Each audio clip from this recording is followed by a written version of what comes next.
गेल्या 6 वर्षांपासून सोलापुरातील एक तरुण अंथरुणावर झोपून आहे। मानेच्या खालचा त्याचा एकही अवयव चालत नाही।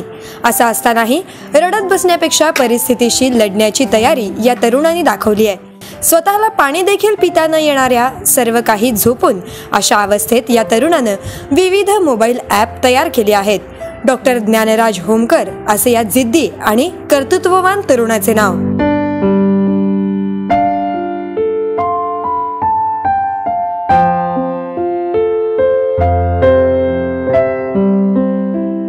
एक फेब्रुवारी 2013 रोजी कॉलेज गॅदरिंगमध्ये रोप डान्स करताना माझा अपघात झाला। मी वरून 7-8 फुटावरून खाली पडलो आणि स्पायनल कॉर्डला माझ्या मार लागला, इंजुर्ड झालं आणि त्याच्यामुळं खांद्याच्या खालची सगळीच मूवमेंट पूर्णपणे बंद झाली। आणि त्यानंतर हॉस्पिटलमध्ये ॲडमिट केलं 5-6 महिने, 3 ते 4 महिने मी तिथं ॲडमिट होतो। त्याच्यानंतर मला घरी आणण्यात आलं आणि पुढे काय करायचं हा सगळ्यात मोठा प्रश्न होता।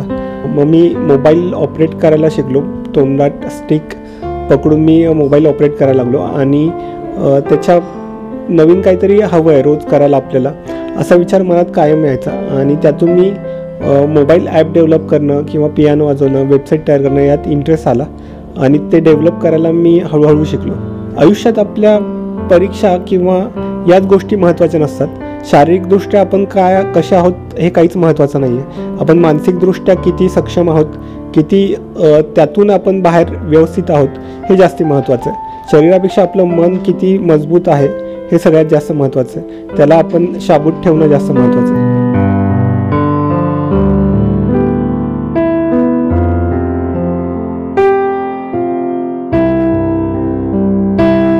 ज्ञानराज हा BA-MS-च्या 4थ्या वर्षात शिकत असताना रोड डान्स करताना तो स्टेजवर पडला आणि त्याच्या मानेच्या 4थ्या आणि 5व्या मणक्याखालील मज्जारज्जूला इजा झाली।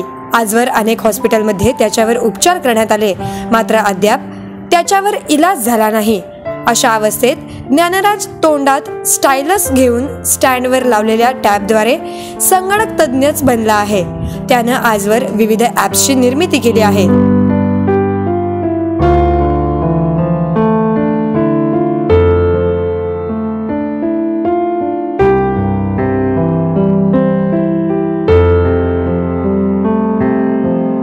स्टीफन हॉकिन्स यांचं सांगायचं झालं तर स्टीफन हॉकिन्स हे खूप मोठे शास्त्रज्ञ आहेत आणि त्यांनी बरेचसे शोध लावलेत, पण एक प्रेरणा म्हणून त्यांच्याकडे मी खूप पाहतो, त्यांना फॉलो करतो।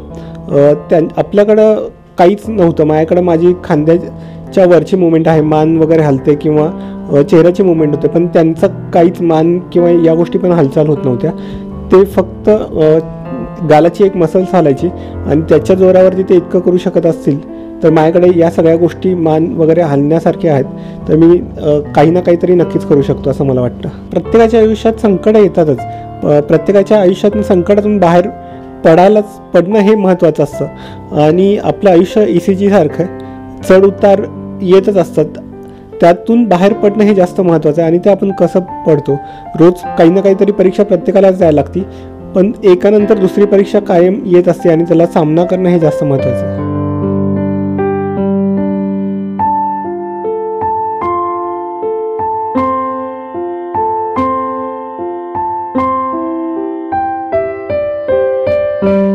विशेष म्हणजे येस न्यूज मराठीचे मोबाईल ॲप देखील त्यानंच तयार केलेलं आहे। आज जरी मी इथं कॅमेऱ्यासमोर जरी असलो तरी माझ्या मागं आई वडील, भाऊ बहीण हे सगळ्यात महत्त्वाचे खंबीरपणे उभे होते।